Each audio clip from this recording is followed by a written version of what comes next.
এখন বলো যুবক, তোমাদের বাড়ির টিভিতে তোমার আব্বা একজন মুরব্বী মানুষ, পরহেজগার মানুষ,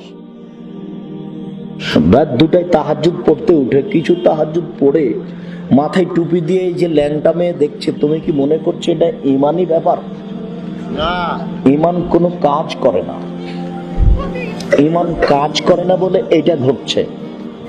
ইমান কারো শক্ত করতে হবে, কেঁদে ইমান তার কাছে চেয়ে নিতে হবে।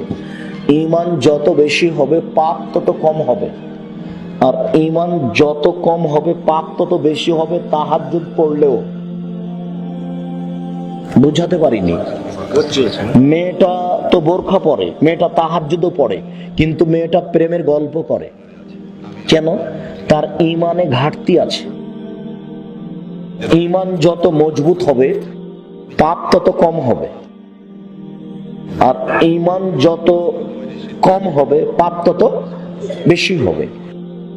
এই ছেলে, তোমার কথাই বলছি যে তুমি একটা ঘরে কি যেন করছো, তো তোমার ভাবি পরহেজগার মহিলা, তোমার ভাবি এই ঘরে চলে এসেছে, তোমাকে খেয়াল করেনি, তোমার ভাবির মাথায় কাপড় ছিল না, তুমিও তোমার ভাবির দিকে লক্ষ্য করেছো।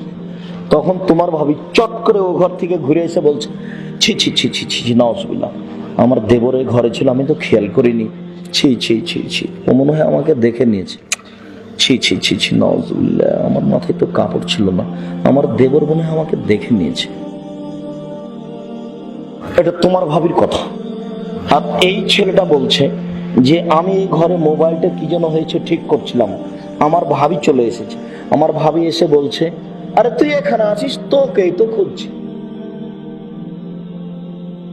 দুইজন মহিলাই সালাত আদায় করে, দুইজন মহিলাই বোরখা পরে, দুইজন মহিলাই তাহাজ্জুদ পড়ে, কিন্তু একজন বলছে যে তোকেই তো খুঁজছি, আর একজন কি বলছে, ছি ছি ছি ছি ছি, নাউজুবিল্লাহ, আমার দেবর যে এখানে ছিল আমি তো খেয়াল করিনি। এটা ইমানি ব্যাপার, ওর ইমান তাকে বাধা দিয়েছে, ছি ছি ছি ছি ছি, এটা ইমানি ব্যাপার। শুনুন, টিভিতে যদি আপনি খবর শোনেন, তাহলে ওই পতিতালয়ের রং মাখানো মহিলার মুখের উপরে মুখ লাগিয়ে চোখ লাগিয়ে আপনি বক্তব্য শুনবেন, খবর শুনবেন, এভাবে বসে থাকতে হবে, এভাবে। আব্দুল রাজ্জাক সাহেব এভাবে কথা বলেন কেন? জি, সারা জীবনে এভাবে বলবো। রাসূল সাল্লাল্লাহু আলাইহি সাল্লাম বলেছেন, দুটো পাপ আছে দুনিয়াতে না করেই পাপী।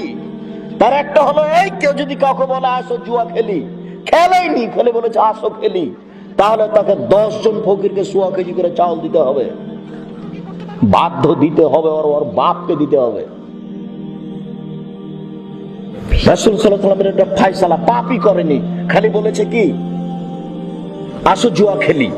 কোন মহিলা যদি সাজগোজ করে বাড়ি থেকে বের হয়, পুরুষের পাশ দিয়ে হাঁটে, আল্লাহ রাসূল বলছেন ও ব্যভিচারিণী, ও ব্যভিচারিণী, ও ব্যভিচারিণী, কথাটা আল্লাহ রাসূল 3 বার বলেছেন।